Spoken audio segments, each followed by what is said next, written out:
Buona sera, everybody. Welcome back to the self-proclaimed premier Italian football podcast, Calcio Culture. This is your host, Vos, and I'm joined by my friend and co-host today, Mats. How you doing, buddy? Ciao tutti. Doing well. Doing well. Got another good episode. Like always, Calcio Culture coming with the heat as always. Yeah, we're just putting content out there ahead of the season. If you hadn't noticed, Logs is taking a vacation today, 6 episodes in. So we'll see. He should be back with some hot takes on Monday. We'll see what he can deliver. He's got lofty expectations now after taking a week off. But, anyways, in today's episode, we are wrapping up our club previews ahead of the season with an episode about the so called underdogs of the league. And to some degree, that is an insult to all of them. We're classifying these teams as second tier. While that's not fully the case, these are the guys that if they did make a Scudetto run or a European competition run, we'd be a little bit surprised in a way.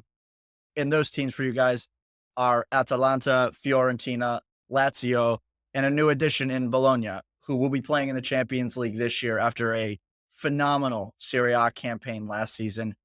We're really excited to talk about these teams. And again, Mats, we're calling them the underdogs, but in a lot of ways they're not. Atalanta has become a force in Serie A. We're kind of putting them as this category as it's a smaller club in terms of their global footprint. Less people are going to know a lot about them. And it is a surprise every season, even now with what they're capable of doing. Fiorentina and Lazio kind of in that same category. I would say worse than Atalanta in a lot of ways. But this is kind of the tier 2 clubs of Serie A. Definitely tier two, but Fiorentina makes noise in the Conference League every year. They've gone to 2 straight finals, haven't been able to get it done, but wouldn't be shocked if they can go deep in another European tournament.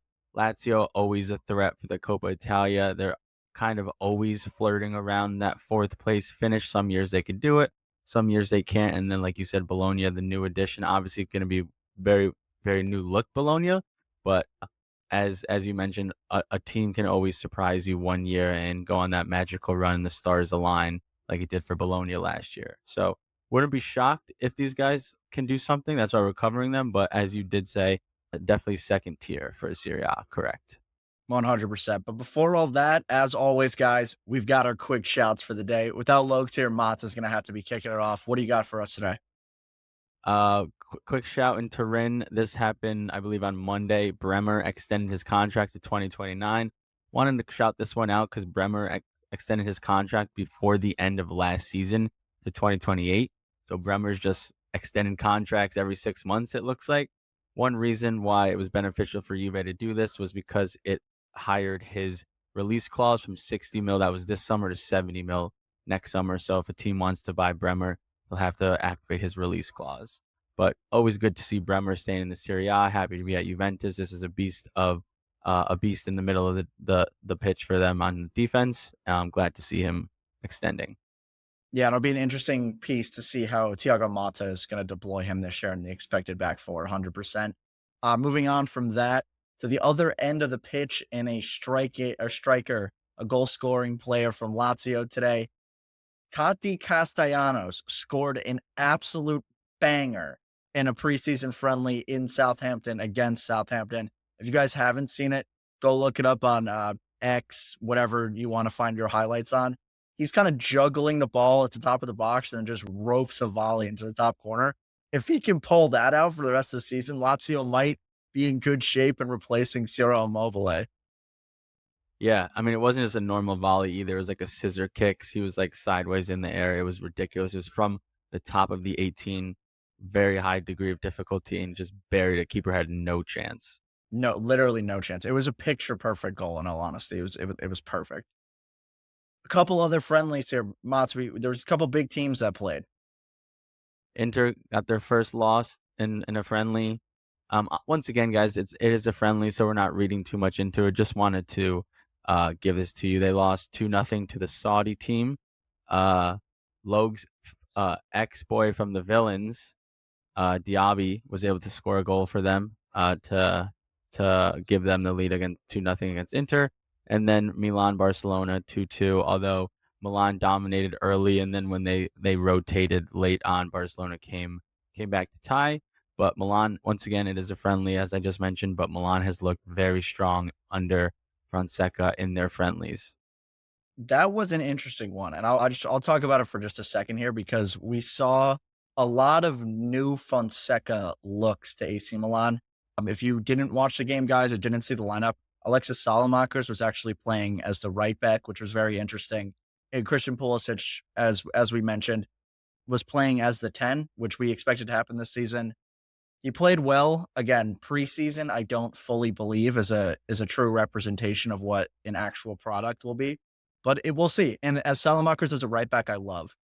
I hope we see that in the actual league this year because it just adds another level of dynamic offensive capability to your team. When you're playing a traditional winger as kind of the last guy joining the attack, very technical oriented player who has a huge engine on him. So beyond that, I love Salamakers. However he gets in the team, I'm happy with it. Real quick, just to add to the Pulisic as a 10, it seems like all the players love it. Fonseca likes it, so maybe we'll see him there a lot more, and that allows Chukwueze to go in on the right-hand side. So that's probably why he's shifting over to the 10 spot. Yeah, it is interesting. It's a matter of getting all of your best players on the field to some degree. So it's an interesting one. But to move on, we had another bold shout on our TikTok. We had a comment from a fellow paisano here, member of the army, Steve Wald, commented on our Rafael Leao post saying Cole Palmer is better than Rafael Leao. This is an interesting take. It took me aback at first, but it deserves a little bit of a discussion, I would say. Definitely deserves a discussion after Palmer's season that he had last year with Chelsea. If you look at the stats that I know you're gonna let us know in a second, Palmer's stats jump out at you, but there's a reason why they jump out at you, and you can let the paisanos know the comparison of the stats both. Yeah, so Cole Palmer had a hell of a season, especially on paper. 22 goals, 11 assists in the Premier League on 22 starts. Definitely a haul from a midfielder. If you just saw that, that's amazing.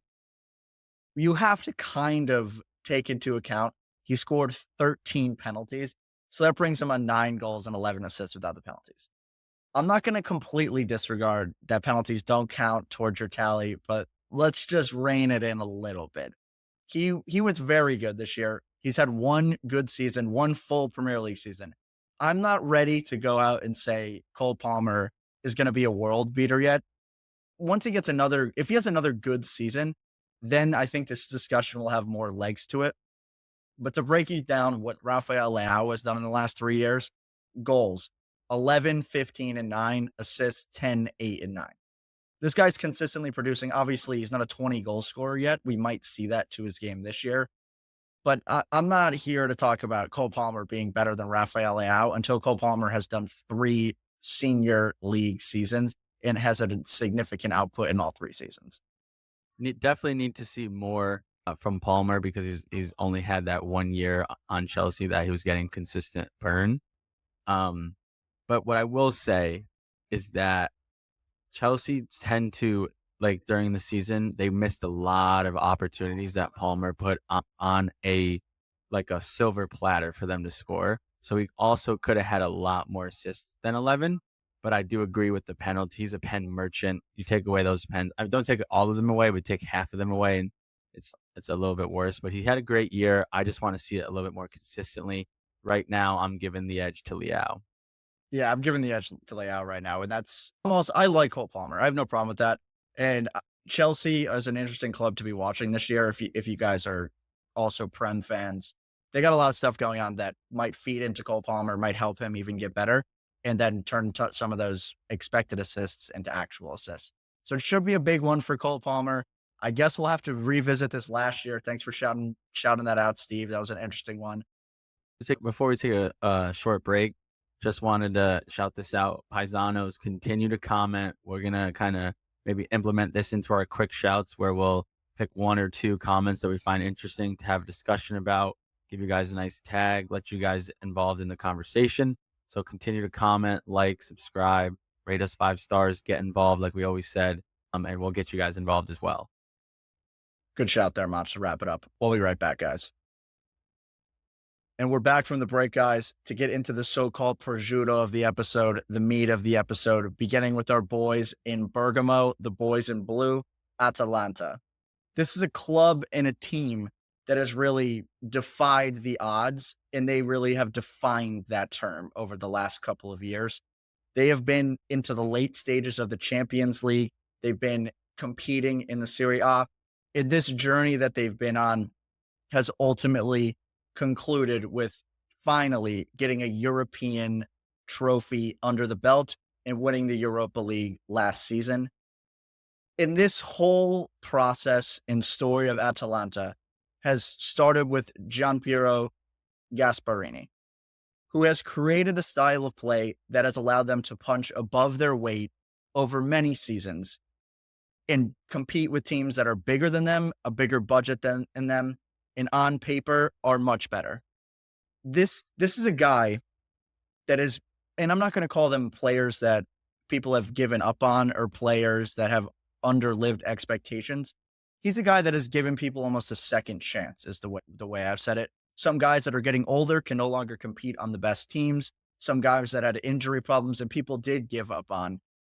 Gasparini has taken them on, taken them under his wing, and provided that second opportunity. We saw that with guys like Luis Muriel, Duvan Zapata, Pasalic, who was at Chelsea for a bunch of years, was on loan and could never get into the team. It turned him into a great player. You go through the list of the last couple of years, and it's endless. You keep adding guys to this list. The newer story, we see Scamacca coming here, unfortunately injured. Charles de Ketelare failed at Milan, immediately comes to Atalanta, becomes a new player. And this is a story that goes on forever and ever and ever. Atalanta have been doing something that virtually no other club would be able to do under these same conditions, and it all starts with Gasparini, Mats. 100%. Couldn't have said it better myself. They consistently, as you said, punch above their weight. They have their annual payroll is $54 million. That would put them as the fourth least in the Prem. So they shouldn't be doing what they're doing. And they consistently go in deep runs in the Europa League or the Champions League. They're consistently around the top four, finishing as high as 2 1 year in the Serie A. They have, it's very similar to, or it's just a system that they have, and or Inter, it's very similar to Inter. They diagnose players that will play well in their system. They know how to get the best out of them because of that system, and they go get those players. And a lot of times, they're, like both said, they're players that nobody wants anymore, or people tried and it didn't work. And then the craziest part is Gasparini will resurrect those players. Someone will be like, he's good again, let's go buy him. Leaves the system, leaves Gasparini, leaves Bergamo, stops drinking the water that they have in the training facility at Bergamo, not good again. So it's really the system. Gasparini knows how to get out of him. But he's a coach that he needs to be with his players, constantly coaching them and teaching them the system in order for them to understand it. Because it is a crazy system that Vos is going to kind of break down a little bit for you here. Yeah, 100%. It is kind of a crazy system. That's a good way of putting it. In Atalanta, their successes and their failures are ultimately because of this system. They play in a way that allows them to flourish offensively, and at the same time, they expose themselves defensively a lot of the time, and they are fine living and dying by that. And as we've seen, for the most part, it's worked out. They beat teams like Liverpool, who are arguably a top 5 team in the world year in and year out, and they're going there and beating the shit out of them and then coming back and sealing the deal at Atalanta. You don't see that from a lot of clubs like this. But to get into the actual details of how they play, the system is more or less a 3-4-2-1 or a 3-4-3 or a 3-5-2. Some variation of 3 guys up top with 3 guys holding the backside. How they play is full on attack when they have the ball. Players can move freely around the field. And when they do lose the ball, they're then pressing high up the pitch, and they go man to man a lot of the time to really keep teams pinned down, try to win the ball back quickly. Because of that, when they play against very good competition or slightly better competition with some tricky players, they can be played through. And we've seen that happen a lot of times. But more often than not, it's the outscoring you mentality is probably a good way of describing it.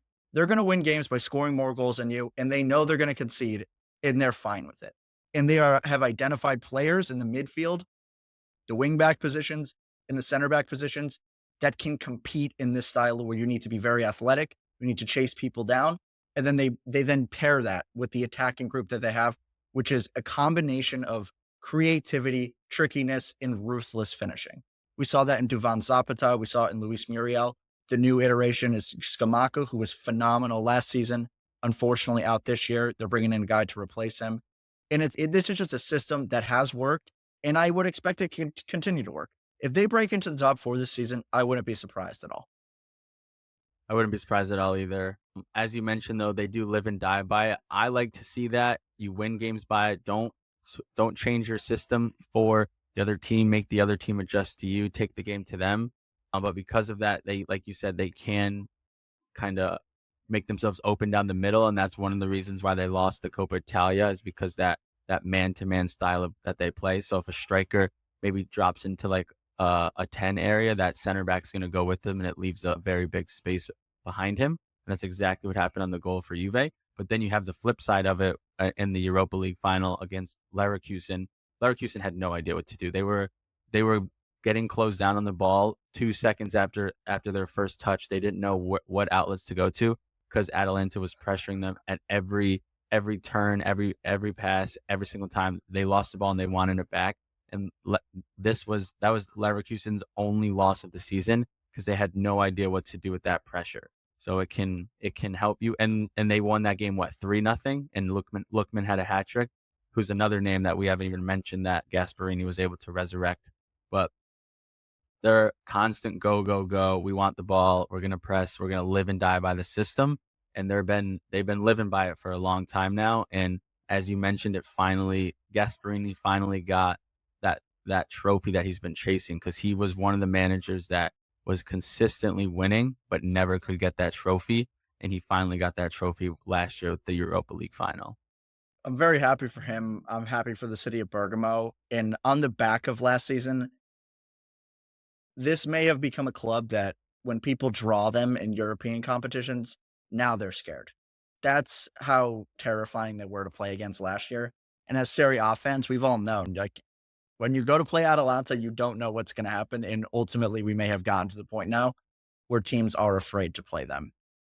Yeah, they should be. I mean, this club you could put up with any club in the world for the best ran club in the world. Like, it can go up. I mean, it's not winning as many Champions League as Madrid, but it's not spending as much money. So you take it like I like to say, pound for pound. This could be one of the best clubs in the world, pound for pound, because their payroll is 54 mil, and they are consistently going far in every competition that they can. Then they're selling guys for more money that they bought them. They're buying cheaper replacements, and then the cycle just continues. And we'll get into that in a little bit with Coop Miners as an example that they might be selling, and then they're going to buy a cheaper replacement. So pound for pound, an extremely well ran organization and club. Definitely. What sets them apart too, and I don't know if you're going to disagree with me on this, but we talk about like feeder clubs like Borussia Dortmund, like very clearly they're buying guys to then resell them. Atalanta's a little bit different for me in that they're not necessarily buying guys to then sell them on. Like, if that happens, it's a bonus for them.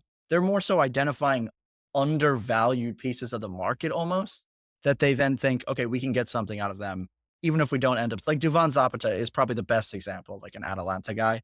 Older in his career, a lot of people are like, okay, he's done. And then he was just a machine. No, I agree. I mean, they do a little bit of both. It's probably more of what you just said. It's more of let's look at the market. Let's see who's being undervalued and go for them. But they mix in some guys where it's like, we're gonna get him young, we're gonna Definitely. make him a finished product, and then eventually he might move on. However, Gasparini's contract was close to coming to an end this season. He did extend it, but he sat down with the management, the team, and was like, if I'm going to extend, I want us to no longer sell some of our best players. And so I think they're going to make it a point to try to keep some of their best players, which is great because you love to see that. And that's just going to mean that they're going to be more competitive in the future than they've already been. And to get into those players, what we're going to do today, guys, a little bit different if you've been listening to our other previews. We're just going to go over the key players for the team because, again, we're covering more than one team today. I mean, on the back of your point there, Mats, before we go through the guys that are going to be there, a significant departure that seems to be happening, and it's after today, I would say it has to happen, and that's Coop Miners. What do you got there? Yeah, today there was major fight during practice between Coop Miners and Gasparini. Coop Miners didn't want to train. Gasparini was screaming at him, then made him stop training because he was like kind of dogging it. And then Gasparini went to the press and said, Coop Miners, he's chosen Juventus. He doesn't want to be here. He wants to be at Juventus. Telling the press that is a crazy move because it also loses a lot of your leverage in the negotiations for Juventus when it comes to how much you can get for Coop Miners. You guys are sticking strong at 60. But now that that's out and the cat's out of the bag, Juve might come back and say, take this original 45 offer and you guys might happily accept it because he doesn't even want to practice. That's gonna be a big hole that they're going to need to replace. They already have a guy that they're looking at. His name's Matt O'Reilly. He's on Celtic right now. He had a great year last year. I think he had 16 goals and 14 assists. Atalanta, like we just mentioned, they're a very well-ran club. They're going to know the replacement that they're going for before they sell one of their key players. But Coop Miners will be hard to replace, and it's looking like he's going to be a Juventus player sooner rather than later. Yeah, it's been that never-ending saga for us, so I just want it to come to a close so we can move on. A couple of other key, not even departures, but losses for this season, Scalvini and Scamacca, both very important players to Atalanta at this point. Scalvini, young Italian center back who it was looking to be like a Calafiori caliber kind of guy, ACL out for the season, so not gonna talk too much about him. On the other side, Scamacca, you should all know him at this point if you're an Italian national fan, if you're a Serie A fan. This guy was banging in goals for Gasparini last year, another one of those second chance guys after his flop at West Ham. Torn ACL. He is also out for the season. What they have done is brought in two guys as direct replacements for this. The first of which this was unbelievable business to get this done as quickly as they did, was bring in Retegui from Genoa, who was Scamacca's competing striker partner for the Azzurri. I fully expect Gasparini will take this guy, bring him to the next level. They did it with Scamacca. I would be surprised if Retegui doesn't have a breakout season. This is great for the Azzurri as well because now you have two strikers under Gasparini. They're going to be battling in the international level and now at the club level when Scamacca is healthy. Love the signing for Atalanta, and as you mentioned, happened so quickly. Goes back to what I just said. Pound for pound, one of the best, if not the best, ran club in the world. A striker goes down the next day. They have a replacement, and it was a good buy. 25. Juve were interested in him. They were asking for 30, so they're getting him a little bit cheaper. Great buy, and Gasparini is going to get the best out of Retegui. Yeah, and he will 100% be a key player. They're going to need him to step up. He's a little bit different than Scamacca, guys. Less of like a ruthless athletic nine, more of like a link up player with some skill around the box, but an interesting one. The other guy that they added, and also a big one for the Azzurri, another second chance guy, has failed a couple different places. Nicolo Zaniolo, who is a player we were all super hot on when he was at Roma. Another guy who had an ACL tear, was never really to get to that next level. I would say some of it had to be coaching just because anybody that's seen him, the technique is there. He's a big winger, can play a little bit of nine, can play a cam in a pinch, very technically gifted. His issue has always kind of been more decision making and holding onto the ball too long. And teams had ultimately given up on him, I would say. He was at Galatasaray. And this was a guy that people thought were going to be a major part of the Azzurri for many years. So I another great one for Italy as a nation and a Gasparini project that I'm very excited about. Very excited about this project as well. I don't know how it will translate to the international stage. I hope it does, just because, as I mentioned, when they leave that Gasparini system, the magic's not always there. Kind of saw it with Scamacca and the Euros, but fingers crossed that it will be there and he can get resurrected. And Zaniolo is a good addition. And Gasparini actually said in an interview a couple of days ago that Zaniolo was the one that said, I want to go to Atalanta. And then Atalanta made it happen. And so he probably sees what we see and he's like, this man resurrects everybody. Let's see if he can resurrect me. But kind of not an he's an interesting player because they already have CDK and Lookman that can play the wing area, but Zaniolo can play both wings, as you mentioned, can play a 10, can play a center forward. So maybe when he's in over Retegui, if he's playing as a center forward, they're doing like a false nine type thing, playing a little differently, which would just give a nice change of pace and different tactic to Gasperini's style when he's up there. But excited to see what Gasperini can do with Zaniolo this year. Yeah, the front four guys to watch are Zaniolo, Retegui, Charles de Ketelaere, who had a great season last year, and then Lookman, who he has just been around doing the business. And then Europa League final hat trick just buried Leverkusen, kind of more so became a name that people recognize. He's another one that if you've been watching Atalanta, you're aware of him. He just works hard, is very good on the ball kind of player. Moving it back, who are the couple other guys you're looking out for here, Mons? Because I know you've always liked Ederson. Yeah, Ederson, I think he was. I know this is going to be a hot take, but Lookman had a hat trick, obviously, so he was the man of the match in the Europa League final. For me, it was Ederson. Ederson was all over the pitch, winning the ball in the midfield, absolute workhorse in terms of that 8 spot. A great compliment to Coop Miners, who was more of the finesse goal scorer setup man, and then you had the engine next to him that's going to win the ball. So Ederson is a key piece, and I know that he's been linked away a little bit of Manchester United interest. It's more Premier Leagues, but Gasperini was like, as I mentioned, we have to keep Ederson at all costs. Great player for them. Yeah, on the reverse, they had another guy. This was kind of a sneaky buy, I would call it. Premier League to Atalanta. Everton center back can play a little bit of right center back in Ben Godfrey. He's not like anything special, I would say, but a very athletic player that a lot of people thought was going to be very good. And I could see this being another one where it's like, I don't know, Tomori first year when everybody's, what were Chelsea thinking this might be the best defender in Europe? Ben Godfrey could have that. I've never seen that level of out of him, but they clearly identified him as somebody that can step in for Scalvini here in a pinch. So just an interesting one to watch there. They did also just buy a right back from La Liga, Mark Pubil. I might have pronounced that wrong. I apologize if I did, but I will say what Gasperini, I mean, he does it for every position, but it really seems like the outside backs, they in his system, he gets the most out of them, and then the second they leave, they're not good again. So they're buying him for 20 mil. That's a pretty high buy for Atalanta, especially because it's not a position that they necessarily needed. So I expect him to have a great season on the right flank.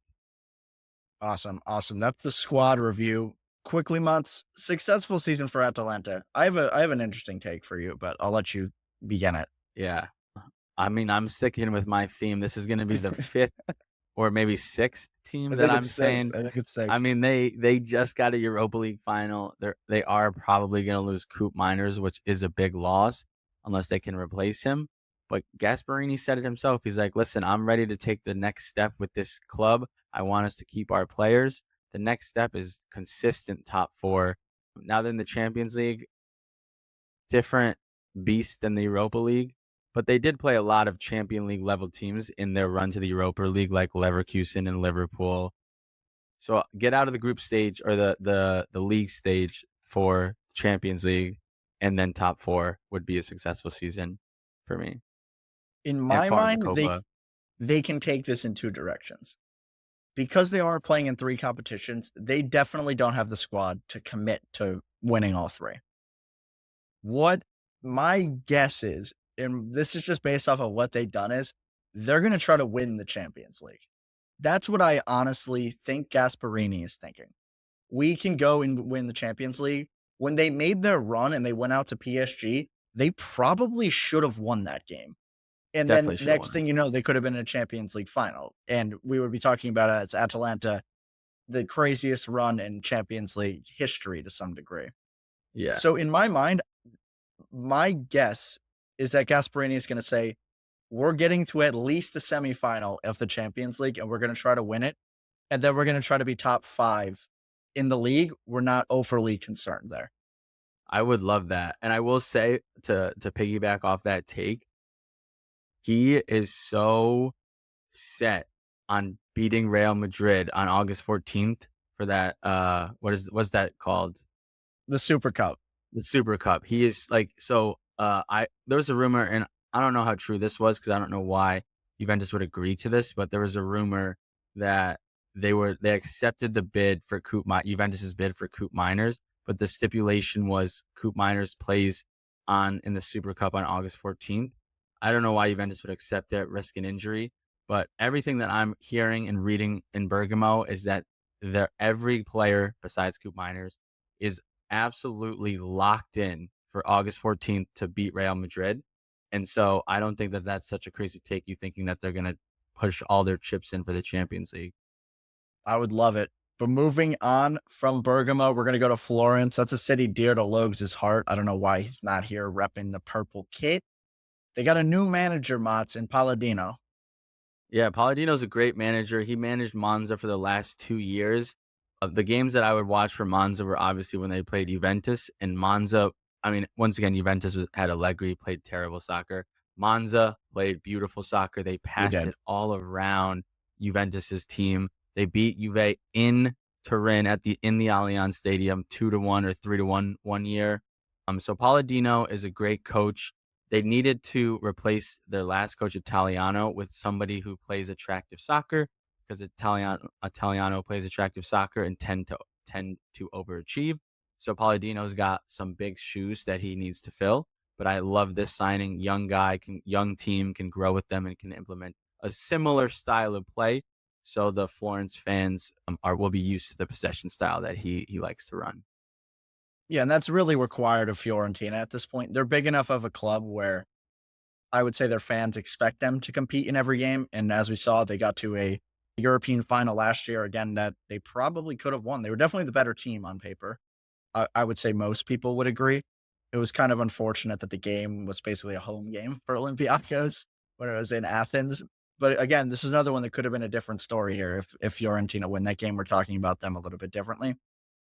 This is a team in similar to an Atalanta, not quite to the same degree, where on any given year they're going to be really good and kind of make a run, and it's all dependent on kind of those other guys, we'll call them, that we're not all going to be aware of at the beginning of the year, but at the end of the year we may know them. A good example of that is Nico Gonzalez, who at Fiorentina has become a household name for all Serie A fans. For on the nationals level, he gets into the Argentina team, doesn't always play, but is a very good player. And they've done some great business this summer to improve this team and hopefully make another push to a top four, top five spot. Yeah, I mean the two most notable players that they brought in, uh, Colpani came over from Monza with Palladino. Colpani's a great player, can play an attacking mid, can play a right wing. I know that Juventus was interested in him for a little bit, but he's a guy that's gonna get you 6, 8 goals a season, 4 assists. Really, really creative player, nice young Italian. I think he's 24. And then the other name would be Moise Kean. Obviously struggled on Juventus the last 2 years, but we've seen Moise Kean leave Juventus multiple times, and when he leaves, he's much better.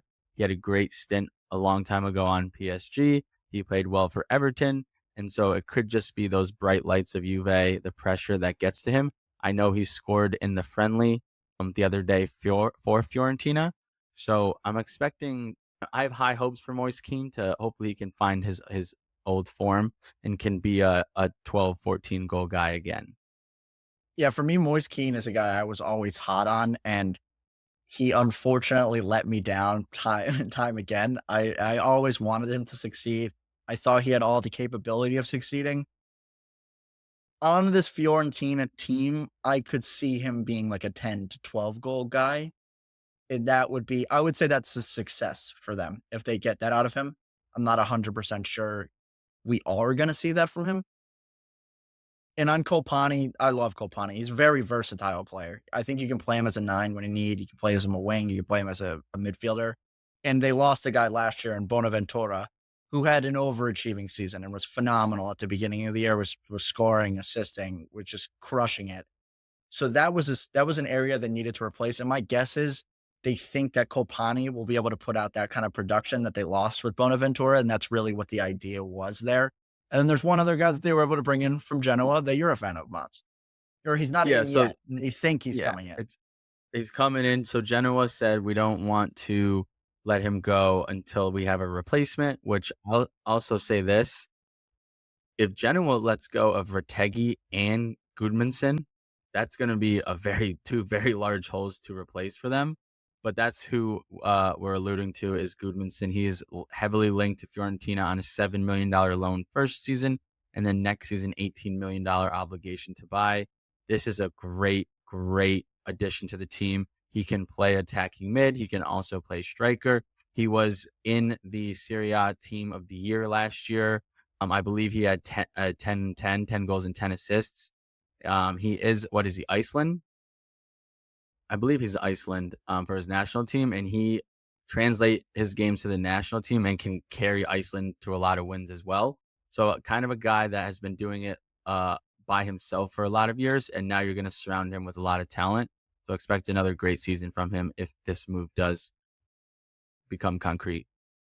Yeah, I hope it does. Genoa, I mean, Fiorentina are gonna need this from what we're seeing. A couple departures that we need to talk about. One that's confirmed, center back Milenkovic, who this is a guy that was talked about, big player, he kind of just like plateaued, I guess. He was really on the come up. A lot of teams thought that a lot of people, I guess, thought he was going to make a big move to maybe a bigger club, kind of Logs. like Logs. And the idea with him was, I think Puka.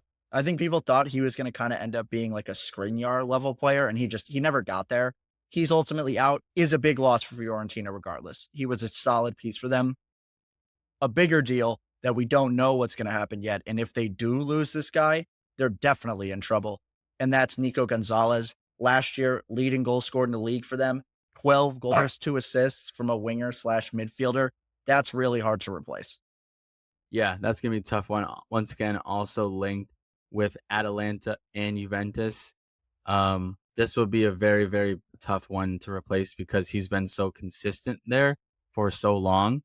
This is a 10-goal guy, going to create a lot of chances, great in the air for a winger, can play right wing, can play the 10, can create a lot of dangerous opportunities for Fiorentina, and I think was their main focal point going attacking up the right for the last 2-3 years. So this should be a big hole to replace, but Kolpani can maybe do a little bit like a hybrid role in terms of replacing Bonaventura and Nico, but that's a lot of weight to shoulder for one player.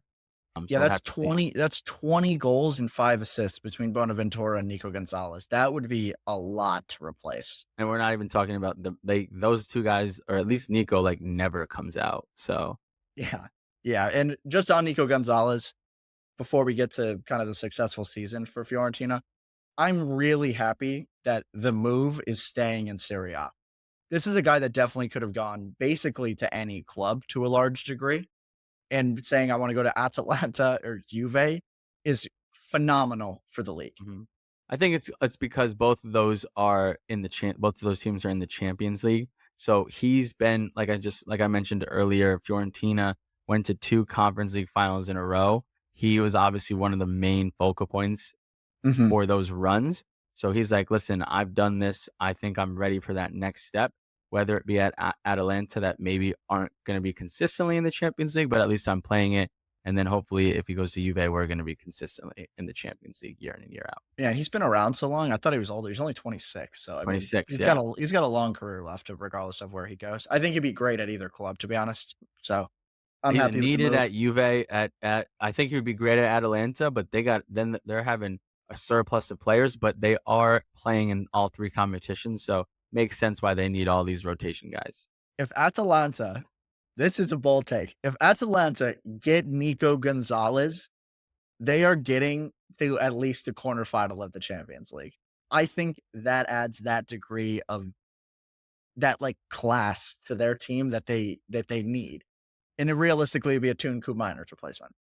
Correct, yeah, which then once again, then now you're also opening up the conversation. They don't really need to shove Serie A out of the way because they have subs, they're deep, they have replacements, they're built for 3 competitions.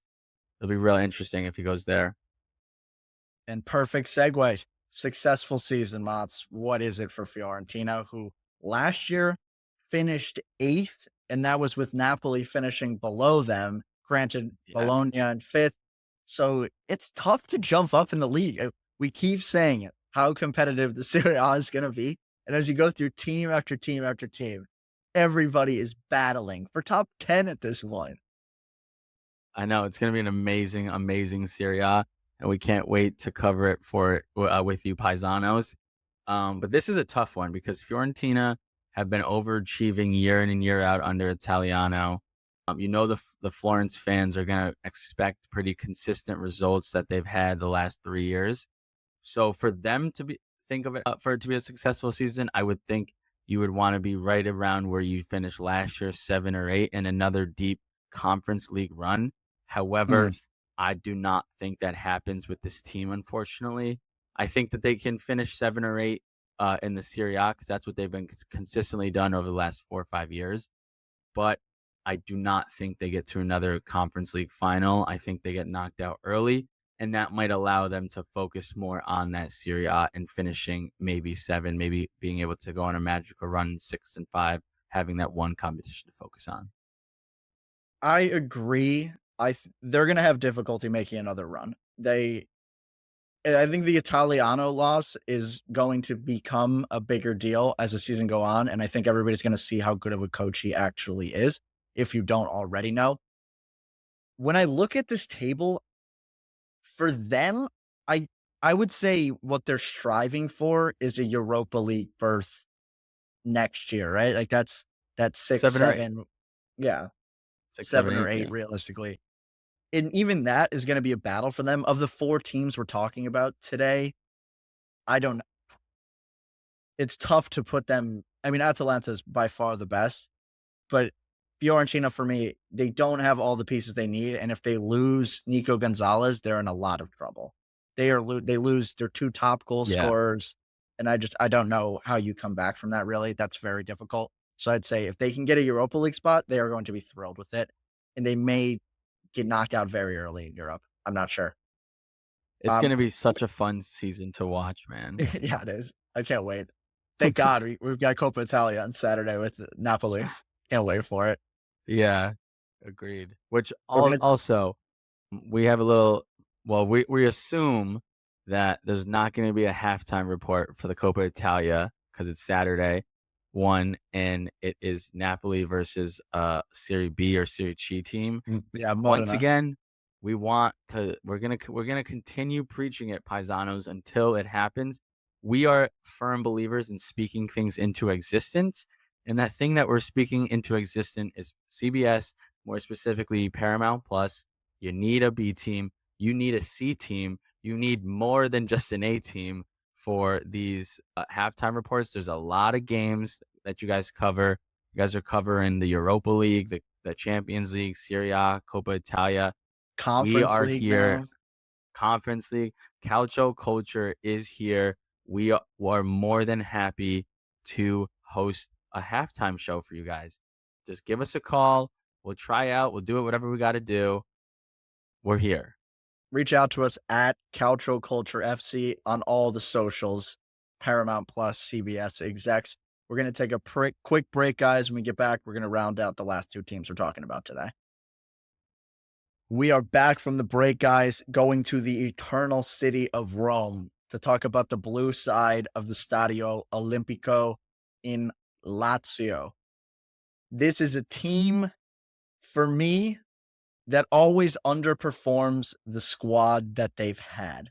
Some of that has to do with the ownership, but we've seen players like Luis Alberto, Sergei Milinkovic-Savic, Ciro Immobile, who never won anything in their lives and were just wasted away on these teams. Regardless of how dominant their performances were over the years, they had like a golden generation that they really squandered. They added pieces around them. I don't know if it was the manager. I don't know if it was the pressure. They could never put it together. And that is the story time and time again with Lazio. Sometimes they do break in. This year they finished in 7th. It is so hard to know what you're going to get out of them. It's always a managerial circus, especially this summer with everything that's gone on. I don't know what we're going to get from this team, Mons. I know what we're going to get from them. Just crap. These guys, I'm not a fan of Lazio. One of my favorite players is Sergei Milinkovic-Savic. They kept him in prison over there in Rome. Serb. Yeah, Serb. That's where the Serb it comes from, is Sergei Milinkovic-Savic. The owner of Lazio, Claudio Latito, is the worst owner in the league. He is worse than De Laurentiis. He hired a manager, Tudor. Tudor did good for them won, beat Juventus in his first game, was kind of making them play attractive football, was trending in the right direction. And then in the summer, Tudor made some requests of players that he wanted to buy, and Latito was like, "Absolutely not! You're crazy. That's not happening." And Tudor was like, "These are the players that I want. Like, buy them for me, and we'll do well." And he was like, "All right, then you're fired." He doesn't like to sell his players. If a team comes and asks for a player, he says 100 mil. That's how much. If you want my player, you got to pay me 100 mil. Always makes no sense, and that's why this club is in shambles. They're going to continue to be in shambles as long as he's the owner. This guy sucks. Lazio sucks. This team is dead to me. They're awful. I don't want to waste my breath on them. And a lot of this anger comes from the fact that Sergei Milinkovic-Savic was linked to Juve over and over and over again, and they would not sell to Juve for less than like 110, 120 mil. It was ridiculous. Which It to was be fair, stupid. I understand. I understand it. I understand not wanting to sell your players to your rival. But what they have done this summer, guys, is bring in the manager from Hellas Verona and Marco Baroni. I don't love this appointment. I don't think Baroni's a bad coach. I wouldn't say he's a great coach. He plays a 4-4-2, which I would expect to be a 4-3-3 this year, just given the profile of club that Lazio are compared to Hellas Verona. You were kind of expected to win games at Lazio and play a little bit more freely. We saw that with Maurizio Sarri, although it didn't go all that well. Sarri ball is dead officially also. Sarri ball's fake news. Yeah, but He's never. we like sorry in Calcio Culture because this was like a month or two ago. He went on in an interview and was like, Italian soccer is far and above every other league. It's just they don't have the same money as every other league, which is a fact because if you look Yeah. at the last, I don't know, 5 or 6 or 7 European tournaments, there's always an Italian team in the champion or in the European finals. They don't always win, but give us the money that the Prem had, it would be a total different story. Or give this league the money the Prem had, it'd be a total different story. Yeah, for sure. But enough For about sure. sorry. Back to Latito and Lazio here. And Baroni. One more thing on Baroni, I just want to say. The reason I don't love this appointment is usually when you're picking out a manager from a team that's worse than you and bringing them up, there is usually something I can point to say, this is why they're appointing him. He does this very well. He gets this out of his players, something along those lines. For me, Verona of all the teams had a decent squad. So I think like their floor is not relegation.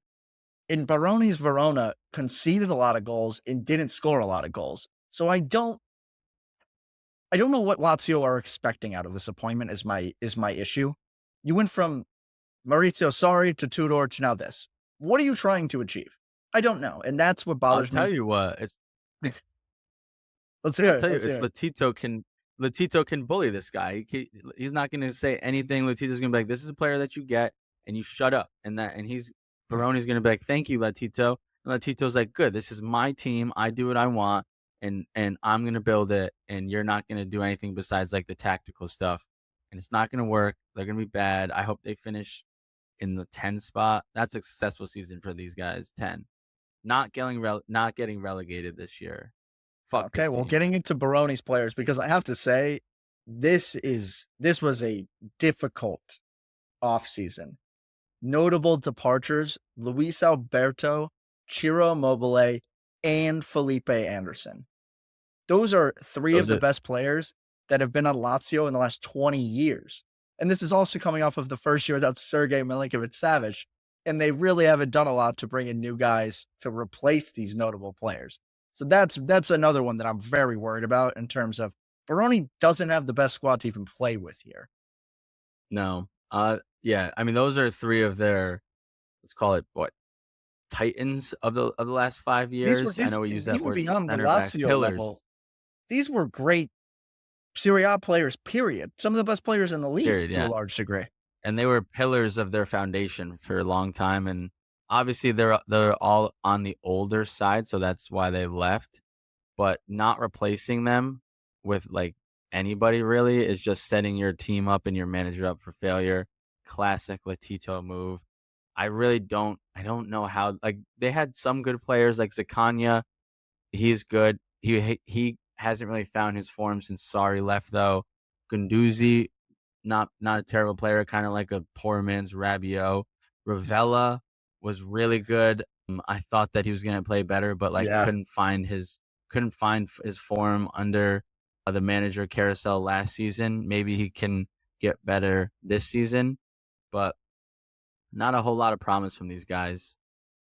Yeah, and you touched on a lot of them. The key players for me in this team, Guendouzi is definitely one of them just because he's gonna have to log minutes. He's not the most creative player, but he's kind of a midfield destroyer, and that's what they need out of him, and he needs to do that very well.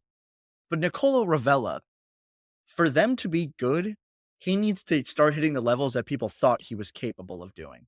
And they brought him in to be that next player, their next Hmm. titan in the midfield. And he is fully capable of that. I don't know if it's the system, I don't know what it is, but that's a player to watch. If Lazio are going to be successful, Ravella is the key to all of it, I would say. He's going to get the ball to 100%. the I was forwards. He's going to get the ball to Zaccagni, who is another one that you need to get him rolling early if you're going to have any type of competitiveness in the league. Yeah.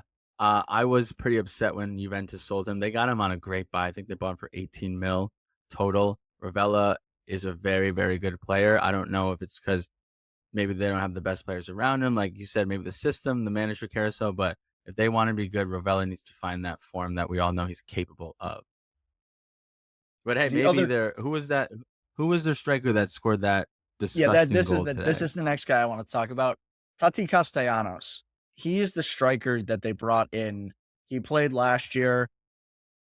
He played 35 matches, 16 starts. For me, I don't see a player in there that is capable of bringing your team through and scoring more than 10 goals a season.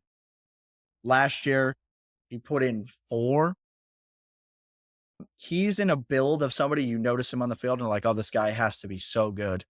He's big, he's athletic, he can hit the ball hard, and it just for me has I've never seen anything from him that says he can put all of that together and score 18 goals, 20 goals. And that's what Lazio need. That's what Ciro Immobile did for them. And a lot of the time brought this team above what they were even capable of doing just because of he was willing goals in. And they haven't replaced that. And I don't think Castellanos is that guy. I could be proven wrong this year. He just scored an absolute screamer. He's going to log big minutes because they don't have another guy that can really play there as the 9 every season or every game. There could be a guy in the Primavera that we don't know about. There could be a new like low key signing that I'm missing. But Castellanos is a big one, and I don't think he is capable of doing what they need him to do. Yeah, I agree. I mean, unless he's hitting 18-yard scissor kicks from every single game, they're going to struggle. But so I already kind of covered it for what I think is a successful season for them. Being realistic, they got to go 7 or 6, 7 or 8, same area. I don't think that they'll do that. I think that they'll finish in more of like the Napoli area this past season, 10, 11. Going to be an underwhelming season. Latito will probably fire Baroni because he doesn't think it's his fault, and it will just be a continued cycle on and on and on until Latito sells the team. I think that Latito point is a good one because realistically, what would be a good season for this team is getting Conference League next year. And I am sure Latito is like, we're going to be in the Champions League. And if we don't hit that mark, you are out the fucking door. We'll see you later. Yeah, he's an This idiot. could be a I mean, dangerous one. This is a cycle that's ending, and then you don't have any building blocks really to go on. Could get scary for Lazio. I said it about Napoli and the area that they were in terms of a team that could spiral and get stuck. Lazio is in way worse shape, and I'm really worried yeah, about them. Lazio finished second 2 years ago when they had all these players that are now left, and now they went from second to seventh, and it's going to continue that decreasing Yeah, down the table I there. don't see it getting better, but that wraps up our time in Rome. Moving on to the sweethearts of last season, Thiago Motta took Bologna all the way to a Champions League spot. They're going to be playing in the Champions League this year, and they did a great job replacing Thiago Motta. They brought in the guy that we just talked about who overachieved with Fiorentina in Vincenzo Italiano. This is a weird season for Bologna because I think that the expectation amongst fans of Serie A as a whole are saying fluke for Bologna. They're going to fall out of any European spots next year. Thiago Motta overachieved. They lost Joshua Zirkzee, who was a pivotal piece. They lost Ricardo Calafiori, also a pivotal piece.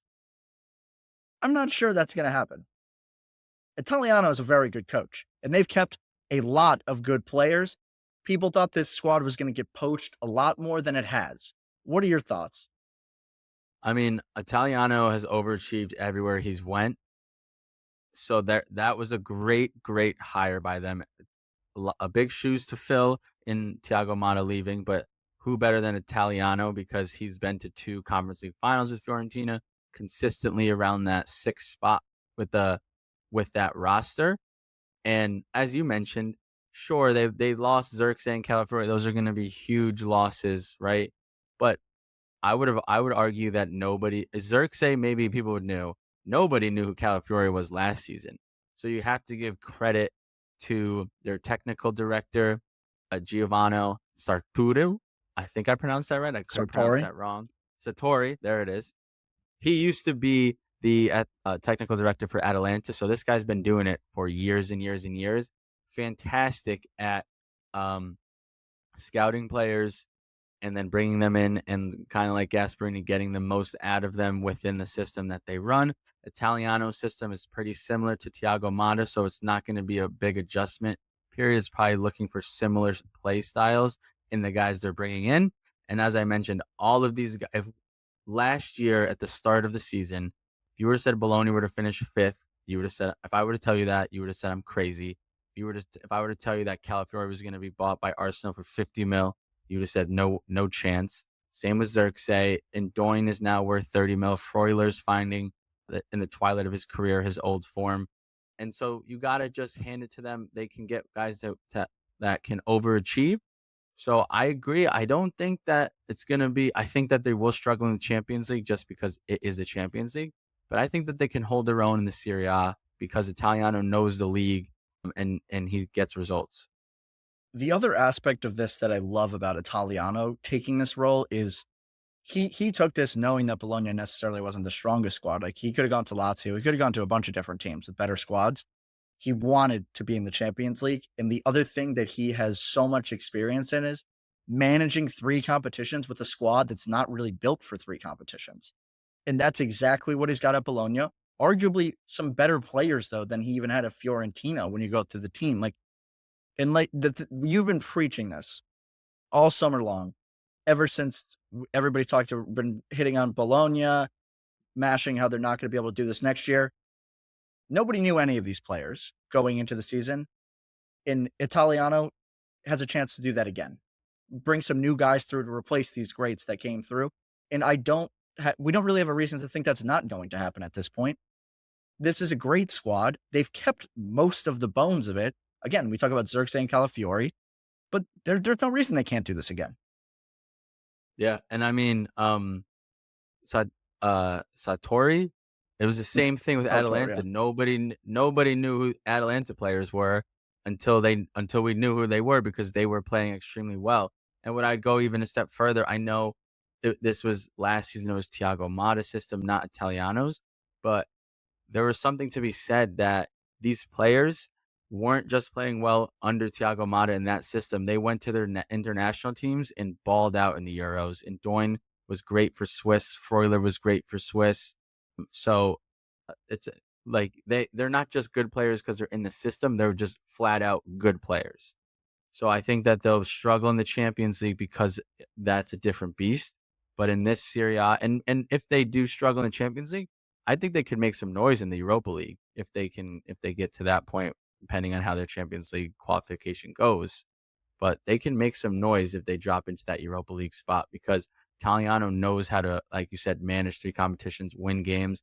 They possess the ball. They're going to defend with the ball. The other teams usually, Italiano's teams usually have like 60% possession. So it'll be interesting to watch this team.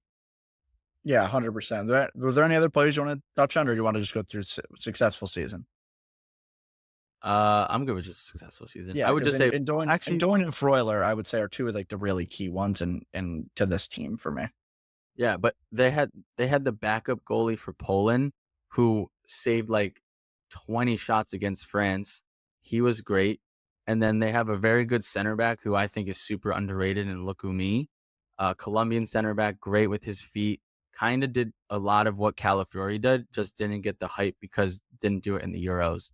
But can play that libero role, can go up into the midfield, and create overloads and passage of play. So I will be watching Bologna this year. I think that they can make some noise. 100%. The other guy that had a great season last year, and I think he's out. I don't know if it's for the entire season, but a significant portion of this season is Lewis Ferguson.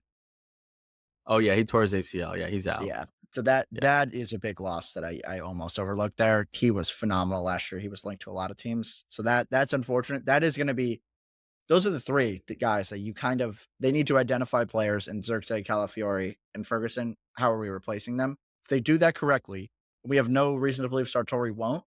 They're going to be in good shape. Yeah, and just to go off that, they did bring in 2 strikers. Just to be completely frank with the Paisan Army, we're not too familiar with the guys they brought in because, as we mentioned, Satori just kind of randomly picks guys, and they did bring in 2 defenders as well. So as we cover them throughout this season, I'm sure we'll get to know them more, and we'll see if they can kind of replicate that magic of last year. And on that, success for next season, in my opinion, they should be looking to get back to Europe again, regardless of the competition, is kind of where I'm thinking they are in the cycle. They're still young players that can continue to get better, but it is a new manager who is going to need a little bit of time to get this team rolling. They may start a little bit slow and then kind of keep going and get better throughout the season. So I would say if they are back in Europe, period, they'll take that. I don't, again, to your point, I don't think they're good enough to compete with Champions League caliber teams just yet. If they do go into the Europa League, anybody can make noise. So I think they would try to win that competition. I don't think they will. If they get into a knockout stage of any European tournament, that's also a success for me. Yeah, I think spot on. I agree. Get into a European spot in the Serie A, whether that's 8, 6, 7, or 8, and then if you can get to a knockout stage in a European tournament, whether that be the Champions League, fantastic. If it's the Champions League, if it's the Europa League, great as well. Awesome. And that concludes our club previews ahead of the season here, guys. This was a haul for us. We did a lot of teams. Season is right around the corner. We're going to be giving you guys the full table preview next week. But before that, we're going to take a quick break and give you guys a Mercato update. We're back from the break, guys, for a quick Mercato update. We don't have a ton of market moves today. We're in that period where we should see business being finalized. There's still a lot of rumors circulating, nothing really new, but we do have an update out of Juve beyond Coop Miners officially declaring that he wants to leave. What do you got, Von? Oh, Coop Miners or Todibo? Todibo. That was my Todibo? head. No problem. Todibo, kind of, but similar situation with Coop Miners. He is basically saying, I only want Juventus. There's rumors that Giuntoli is in Nice right now to get this done. They had a loan deal for the first year with an obligation to buy. Those obligations were him playing 70% of the games and Juventus qualifying for the Champions League. Nice wanted that to be more achievable, although I think that is super achievable. So they're lowering that to maybe 50% of the games and a Conference League qualification. But this deal is going to get done. It's just a matter of time. I think it's going to be for, as I mentioned, that loan is like a 7 or 8 mil and then a 25, 30 mil or so obligation at the next season for a total price of like 35 around. And then Logan Yeah, will have to this buy would me be the good. jersey. Yeah, Logan will owe you a jersey. That's a good business move, like kind of getting just a guy and not spending a ton of money. I love it. I hope it happens. Todibo's a great player. I want to see him more, and especially another one that popped up today, David Neres at Benfica, formerly of Ajax, on that famous Ajax team that made a really good run in the Champions League. Now linked to Napoli. I'm not sure this is what Napoli need. Would be a good addition to probably play off the right as a rotator with Politano. You would expect not a ton of news. It's just a kind of a new link. I'm not sure this one's going to happen, Mods. Yeah, I think if they're looking at 30, Napoli's trying to get it for 20. I agree, kind of added luxury. They also have Raspadori that could play off the right. I would have thought they would have been looking for maybe a midfielder or an extra wing back. But Conte knows guys that he likes, and usually they fit in his system. So if Conte's interested in him, I'm sure, and he gets him, I'm sure he will play well under Conte. Last one for you here, guys. Inter Milan has asked Arnautovic to find a new club. What this tells me is they love what they're seeing out of Taremi, and they say we don't even need Arnautovic anymore. Yeah, although Tremi's injured and supposedly supposed to miss the first game or first 2 games, not just an added point, Zelinski's also injured, supposed to miss the first 2 games. I agree, like, they having 3 solid strikers in Lautaro, Thuram, and Taremi is a luxury, but I think a 4th one, especially being in 3 competitions, isn't terrible to have. I can also see Arnautovic being like, "Absolutely not, Inter, I'm staying, I like it here, you guys win games, I'm getting paid handsomely, I'm just gonna drag my feet and not leave." But we'll see. Yeah, I could definitely see that being the case. Arnautovic is kind of notoriously kind of a shithead too. That's the thing with That he him. is. So we'll see. But with that, guys, we are done for this week. We'll be back here next week giving you some more content. As always, follow us on all our social medias at Calcio Culture FC. We're really excited for the season. Continue to shoot us comments, likes, anything you guys can give us. We fully appreciate it, and it helps us continue to grow and continue to get you guys involved. Mott's, take us away here. Paisanos, don't be a gagoots, and Forza Calcio Culture.